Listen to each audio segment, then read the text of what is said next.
পাব পরিত্রাণ কোন জমিনের মাটি আমার হবে গোরস্থান কারায় আমায় গোসল দেবে কে আনিবে কাফন কারায় আমায় ভালোবেসে করে দেবে দাফন কারায় আমায় গোসল দেবে কে আনিবে কাফন কারায় আমায় ভালোবেসে করে দেবে দাফন কারায় আবার পাশে বসে পড়বে আল কোরআন সবাই একসাথে কোন জমিনের মাটি আমার হবে গোরস্থান বালাগাল উলা বিকামালিহি কাশাফাত দুজা বিজামালিহি হাসনাত জামিউ খিসালিহি সাল্লু আলাইহি ওয়া আলিহি লা ইলাহা লা ইলাহা জিকির করেন আরে সামনে ফাঁকা জায়গা পুরা করেন উঠে আসেন মানুষ যদি বাইরে থাকে তাজা থাকে আসবে আর মরে গেলে ওটা তোলার ব্যাপার স্যাপার আছে উঠে আসেন লা ইলাহা সামনে আসা লাগবে লা ইলাহা কি ব্যাপার এরা ওঠে নাকি 41 সালে টার্গেট দিবইছে নাকি টার্গেট দিয়ে লাভ নাই 45 মিনিট সময়ও পাবেন না তাড়াতাড়ি উঠে আসেন লা ইলাহা জরে লা ইলাহা ঘটনাকে পিছনের গুলি ওঠে না এর ফেভিকল লাগাই নিয়ে আসে নাকি উঠে আসেন আইটে আইটে ফাঁকা জায়গা পুরা করেন আগে আগে কথা শোনেন তারপরে ওয়াজ শোনেন আশা করতেছি মজা লাগবে ইনশাআল্লাহ উঠে আসেন লা ইলাহা জরে লা ইলাহা এ মাঝখানে আবার মায়ানমারের মানচিত্র হইল কে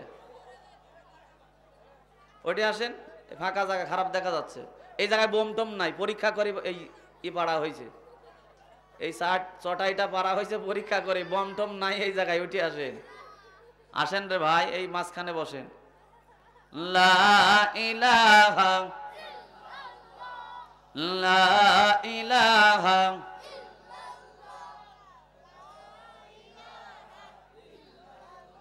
পাখির গানে গানে নদীর কলতানে জোরে বলি মারহাবা আওয়াজ হয় না আরো জোরে মারহাবা পাখির গানে গানে নদীর কলতানে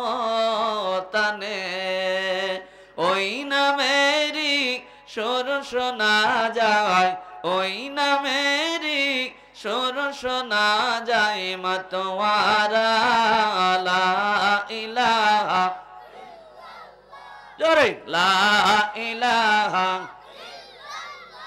লা ইলাহা ইল্লাল্লাহ মুহাম্মাদুর রাসূলুল্লাহ সাল্লাল্লাহু আলহামদুলিল্লাহি রাব্বিল আলামিন والصلاة والسلام على سيد الأنبياء والمرسلين وعلى آله وصحبه أجمعين প্রশংসা ও তারিফ সেই মহিমান্বিত রবের দরবারে যিনি আমাদেরকে অসংখ্য মেহেরবানি করে সুস্থ রেখে আজকের এই জান্নাতের বাগিচায় বসার তৌফিক দান করেছেন কেননা সুস্থতা যে কত বড় নিয়ামত এটা অসুস্থ না হলে বোঝা বিশ্বাস করেন আল্লাহ চাইলে আমাকে বিকলাঙ্গ করে পাঠাতে পারতেন না আমার এলাকায় একটা ছেলে আছে দুইটা হাতি নাই শুধু দুইটা আঙ্গুল বের হইছে এই জায়গা থেকে আমারই মক্তবের ছাত্র ও যখন পিঠ চুলকায়, বিশ্বাস করেন একটা জীব এবং জানোয়ার, গরু ছাগল যেমন গাছের সাথে ডলাডলি করে না নিজের শরীরটা চুলকানোর জন্যে,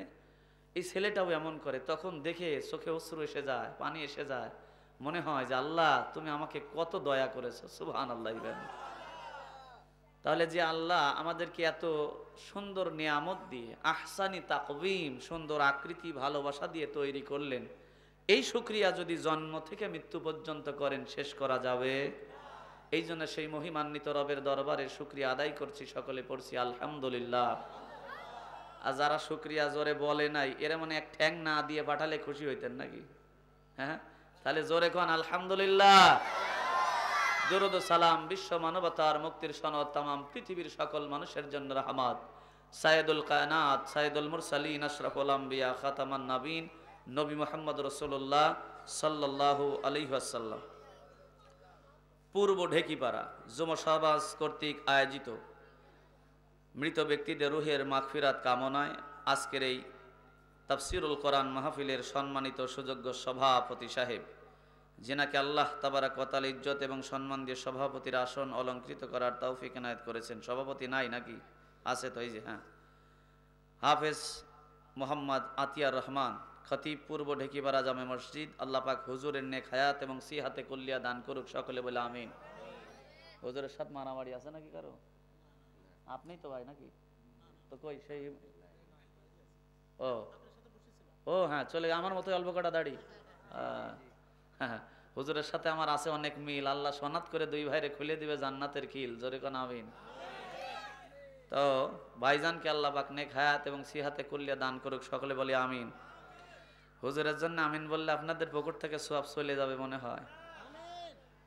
বিশ্বাস করেন, যদি আপনি কোনো ভাইয়ের জন্য ভালো দোয়া করেন, এই দোয়া আগে আপনার জন্য কবুল করবেন কে? তাহলে যদি ইমাম সাহেবের হায়াত বাড়ানোর দোয়া করেন, তাহলে আল্লাহ আগে আপনার হায়াত বাড়াবে, তারপরে ইমাম সাহেবের বাড়বে। তাহলে আমিন জোরে বললে লস না লাভ? তাহলে যদি আমিন জোরে বলে আগে কার হায়াত বাড়বে? নিজের, তারপরে ইমাম সাহেবের। তাহলে আমরা সকলে বলি হুজুরের হায়াত বাড়ায় দেখ, জোরে চিল্লায় কোন আমিন। বিনা লাভে বাঙালি কিছু করে না, এটা তার প্রমাণ। এখন নিজের লাভ আছে জন্য আমিন জোরে হয়েছে নাচতে।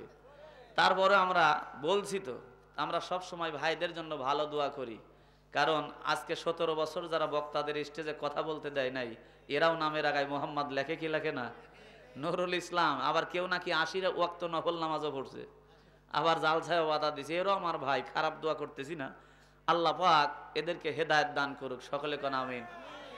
এখন এই দোয়া করার পরেও যদি আগরতলায় বসে বসে বাংলাদেশ ধ্বংসের কামনা করে, এর জন্য দোয়া হলো আল্লাহ যেমন ফেরাউনকে নীল নদের মধ্যে চুবায়ে একেবারে পুটকা মাছ বানায় মারছে, এই বদমাশগুলারেও যেন আল্লাহ বাংলাদেশ নিয়ে চক্রান্ত করার কারণে এই গঙ্গার জলে চুবায়ে মারে। কথা বলেন ঠিক কিনা? এদের জন্য আপাতত পকেটে এর চাইতে ভালো দোয়া আমার কাছে আর নাই। কারণ ইয়াহদি কওমিজ জালিমিন, আল্লাহ জালিমদের হেদায়েত দান। কারণ আমি দোয়া করে করবোটা কি? এরা যে জুলুম করেছে 17 বছর, এদের জন্য হেদায়েতের দোয়া করলে আল্লাহও বলতেছেন যে কবুল হবে না। কথা কয় না? আমার বাজানরা লক্ষ্য করেন।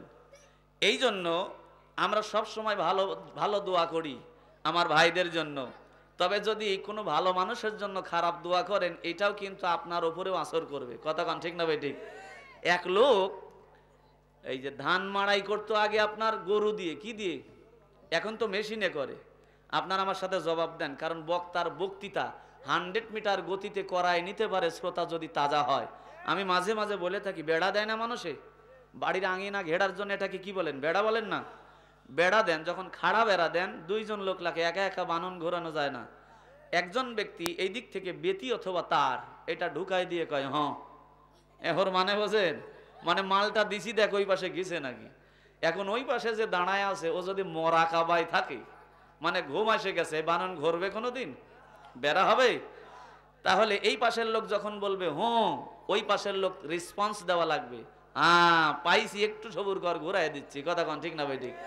এখন আমি কথা বলতেছি, আপনারা যদি হ্যাঁ হুঁ, তাকবীর, সুবহানাল্লাহ, আলহামদুলিল্লাহ না দেন, রেসপন্স না দেন, আমার মনে হবে আমি ওয়াজ করতেছি গোরস্থানের সামনে বসে আছে সব মুর্দা।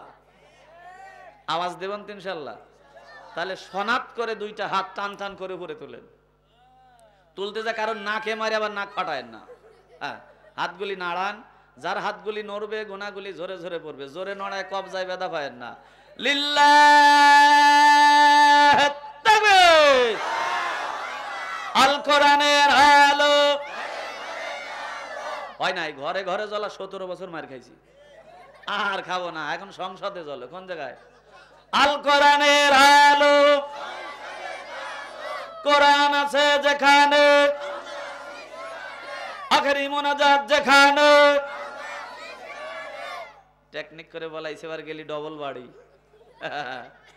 কারণ এমনিতেই যদি চলে যাইতেন তাহলে এক বাড়ি কোরআনের মাহফিল ছাড়ার কারণে, কথা কোন ঠিক না ভাই ঠিক? আর এখন ওয়াদা করার পরে যদি চলে যান তাহলে ডবল বাড়ি আছে না নাই? সম্মানিত উপস্থিতি, এই জন্য আপনারা সকলে আমার সাথে কথা বলবেন, আলোচনা হবে 100 মিটার গতিতে ইনশাআল্লাহ। তাও ইনশাআল্লাহ কয় না রে, তবে বাঙালি আবার কোন জায়গায় ইনশাআল্লাহ কোন জায়গায় সুবহানাল্লাহ এইটা না বুঝে ও জায়গায় মারে দুবলি গাছের সাথে বাইরে পড়ে থাকে, আছে না নাই? বাংলাদেশে একটা আগ বলতেছে বাংলাদেশে রাষ্ট্রধর্ম ইসলাম থাকবে না। আচ্ছা কোন তো দেখি, এই কথা বলার পরে বলতেছে বাংলাদেশে রাষ্ট্রধর্ম ইসলাম থাকবে না ইনশাআল্লাহ। এই জায়গায় ইনশাআল্লাহ চলে, কারণ আল্লাহ বলছেন ইন্নাদ-দীনা ইনদাল্লাহিল ইসলাম, আমার কাছে একমাত্র মনোনীত ধর্ম হলো ইসলাম। আর টাকের বাচ্চা টাক বাংলাদেশ থেকে রাষ্ট্রধর্ম ইসলাম বাদ দিয়ে দিবে, আবার কয় ইনশাআল্লাহ। আল্লাহ তোর চাইতে বড় রামছাগল বাংলাদেশ আর একটাও জন্মাই দেয় নাই, কথা কোন ঠিক না ভাই ঠিক? কারণ পৃথিবীতে এটা শাহজালালের দেশ, এটা শাহপরানের দেশ, এটা শাহ মখদুমের দেশ। এই দেশে ইসলাম ছিল, ইসলাম থাকবে। টেকনাফ থেকে তেতুলিয়া কেউ যদি বাংলার জমিন থেকে ইসলামকে বিতাড়িত করতে চায়, বাংলার জমিন থেকে তারাই উৎখাত হয়ে যাবে, কথা বলেন ঠিক কিনা? ইসলাম দুনিয়ার জমিনে ছিল, ইসলাম থাকবে, কথা বলেন ঠিক কিনা? এই জন্য আমরা জায়গা বুঝে ইনশাআল্লাহ বলবো, কারণ যে কোনো কাজ আপনি এখনো সম্পাদন করেন নাই, কমপ্লিট হয় নাই, এটার জন্য বলবেন ইনশাআল্লাহ। এটার জন্য কি? আবার যে কাজ কমপ্লিট হয়ে গেছে এটার জন্য আলহামদুলিল্লাহ কি? আবার বড় কোনো বিষয় যদি দেখেন, আল্লাহর বড়ত্বের কোনো বিষয়, এটা দেখে পড়বেন আল্লাহু আকবার। আর যদি সুন্দর কোনো কিছু দেখেন পড়বেন সুবহানাল্লাহ। তাইলে এক এক জায়গার জন্য এক একটা, কিন্তু সব জায়গায় ভাত খায় বসে আছে, চাচা ভাত খাইছেন, কয় ইনশাআল্লাহ খাইছি, মানে আবার খাবি মনে হয় নাকি? আসেন আমরা আলোচনা শুনবো। এলোমেলো আমি কথা বলা পছন্দ করি না, একটা বিষয়ের উপরে আলোচনা করতে পছন্দ করি। অনেক বক্তা আছে, এই পাকিস্তান থেকে একটু, আফগানিস্তান থেকে একটু, তুর্কিস্তান থেকে একটু উড়াধুরা মাইট দিয়ে গেল। সকালে কলিমুদ্দিন চাচারে বলতেছে, চাচা কি বিষয়ে বক্তা ওয়াজ করে গেল গো বা? কয় বক্তাও তো মারলো উড়াধুরা, আমি খাইছি বাদাম, বলতে পারবো না রে বাপ, কথা কান ঠিক না ভাই ঠিক? তবে আমি আশা করতেছি আমার ওয়াজ আগামীকাল সকাল না 3 মাস পর্যন্ত মনে থাকবে ইনশাআল্লাহ। ব্যাটারি চার্জ থাকবে কয় মাস? অন্তত 3 মাস পর্যন্ত ব্যাটারি চার্জ থাকবে, যে আলিমার তো যে ওয়াজটা করে গেছে এই জায়গায়, আমি সেরকম বক্তা। এই জন্য আমার সাথে কথা বলবেন। আমি যে সূরাটা তেলাওয়াত করেছি, একটা কোরআন শরীফ নিয়ে আসেন তো ভাই এখানে। হ্যাঁ দ্রুত, খুব দ্রুত। হ্যাঁ, আমি যে সূরাটা তেলাওয়াত করেছি এই সূরাটা পবিত্র কোরআনে 114টা সূরা আছে। কয়টা? আমি যদিও বা একটু ছেলে ফেলে মানুষ দেখা যাচ্ছে, দাঁড়ি তো কম। এখন আমি শিক্ষক, আপনারা ছাত্র, আমার সাথে জবাব দেবেন। কোরআনের মধ্যে কয়টা সূরা আছে? 114টা সূরা আছে। এই 114টার সিরিয়াল নাম্বার অনুযায়ী 112 নম্বর সূরা তেলাওয়াত করেছি। কত নম্বর? 112 নম্বর। এই সূরাটার নাম হলো সূরাতুল ইখলাস। নাম কি? সূরাতুল ইখলাস। এই সূরাটা সকলেরই পরিচিত, যে জীবনে কোনোদিন মাদ্রাসায় যায় নাই তারও এই সূরা মুখস্থ আছে না নাই? পরিচিত। রাস্তায় গেলে রাস্তা কম হয় না বেশি হয়? কম মনে হয় না? এই যে ভাই বলছে কম মনে হয়। পরিচিত রাস্তায় গেলে রাস্তা খাটো মনে হয়, কম মনে হয়, কারণ এই রাস্তা দিয়ে সব সময় চলাচল। এই জন্য পরিচিত একটা সূরা নিয়ে আলোচনা করতে চাই, কারণ এখানে সাধারণ মানুষ বেশি, কথা কোন ঠিক না বেঠিক?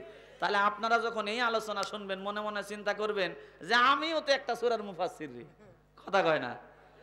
আপনিও একটা সূরার মুফাসসির হয়ে যাবেন। আজকে এই আলোচনাটা সঠিকভাবে বোঝা লাগবে ইনশাআল্লাহ। তাহলে সূরাটার নাম হলো সূরাতুল ইখলাস। এখন ইখলাস সকলে চিনেন তো? ভেজাল আছে। আমি এক চাচারে জিজ্ঞাসা করতেছি, চাচা নামাজ কালাম পড়েন, সূরা ফাতিহা জানেন? কয় ও আবার কি? এ মরছে এইবার বিপদে। আপনি 40 বছর ধরে নামাজ পড়েন, আপনি সূরা ফাতিহা জানেন না, নামাজ হয় কি করে? বলা হচ্ছে লা সালাওয়াতা, কোন নামাজ হবে না ইল্লা বি ফাতিহাতিল কিতাব, সূরা ফাতিহা ছাড়া এমন কোন নামাজের জন্ম হয় নাই যে নামাজ সূরা ফাতিহা ছাড়া হয়। হয় লা সালাওয়াতা, কোন নামাজ হবে না ইল্লা বি ফাতিহাতিল কিতাব। সুন্নত বলেন, নফল বলেন, ফরজ বলেন, ওয়াজিব বলেন, কোন নামাজ সূরা ফাতিহা ছাড়া হয় না। আর চাচাই বলতেছে কি, ও আবার কি? আমি বলি চাচা তাইলে কি আপনি মাংনা মাংনা খালি ঢিফান নাকি মসজিদে গিয়ে? তো বলতেছে ভাতিজা, আমি মূর্খ, মাদ্রাসায় যাই নাই তাই বলে কিছু জানি না তা মনে করিও না, আমি কিন্তু আলহামদুলিল্লাহ সুরে পারি। কথা কয় না। তাই বললাম যে এই কি একটা দিয়েই মারেন খালি? সূরা ইখলাস, সূরা কাউসার, সূরা লাহাব এইগুলি কিছু জানেন? কয় একটাও বাড়ির কাছে নাই। তো করেনটা কি? একটা দিয়ে পড়েন। কয় না, আগে আলহামদুলিল্লাহ সুরে পড়ি, তারপরে ইন্না তাইনা পড়ি, তারপরে কুলু আল্লাহ পড়ি।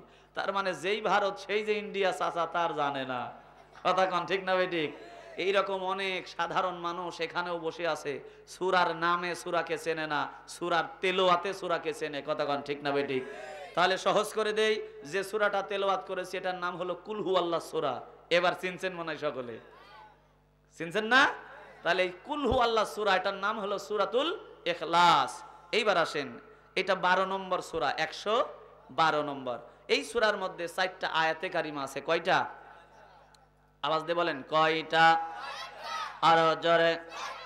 জোর হলো না, জোরসে বলো। মানে 17 বছর মিছিল না করে তাল ভালো নাই, কারণ 17 বছর মিছিলই তো হয় নাই, অটো পাস। কথা কয় না। আবার দুনিয়ার জমিনে এমন কিছু কাহিনী হয়েছে, এক চাচা ভোট দিতে গেছে, পুলিং অফিসারকে বলতেছে বাপু দেখো তো দেখি সখিনা নামের কেউ ভোট দিয়ে গেল নাকি। এখন পুলিং অফিসার দেখে টেকে বলতেছে যে চাচা হ্যাঁ 10টার সময় মাইরে গেছে।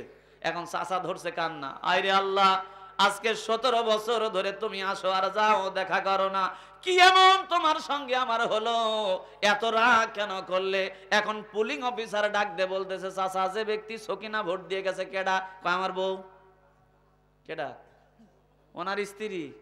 তা আপনার স্ত্রী আপনি কান দেন, দেখা করতে হলে বাড়ি চলে যান, দেখা হবে। কয় লাভ নাই, 35 বছর আগে মরে গেছে। কত বছর আগে? 35 বছর আগে মরে গেছে। তার মানে বিগত বছরে যা হয়েছে মরা মানুষের ভোটও বাদ যায় নাই। কথা কন ঠিক কিনা? এই জন্য আমার বাজানরা আসেন, এই সূরাটার মধ্যে 4টা আয়াতে কারিমা আছে। কয়টা? তাল হারালে হবে না, জোরে কয়টা?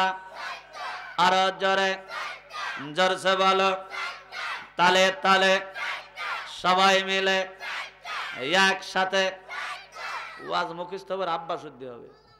এবার আসেন আমার ভাই, আলোচনা শুরু হচ্ছে সবে মাত্র, তবে এর আগে কিছু সংশোধনী দিয়ে নেই। এই পোস্টারের মধ্যে আমার ব্যাপারে কয়েকটা মারাত্মক ভুল আছে। কয়টা?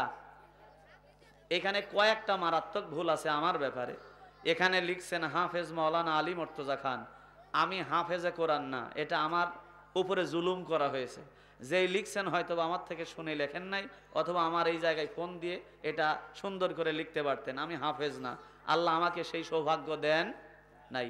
1 2 নম্বর কথা হলো, এই জায়গায় লিখছেন দ্বিতীয় আমির হামজা। এটা আবার কি? আমি আপনাদের কি বলে দিছি? এটা যারা ছাপিয়েছেন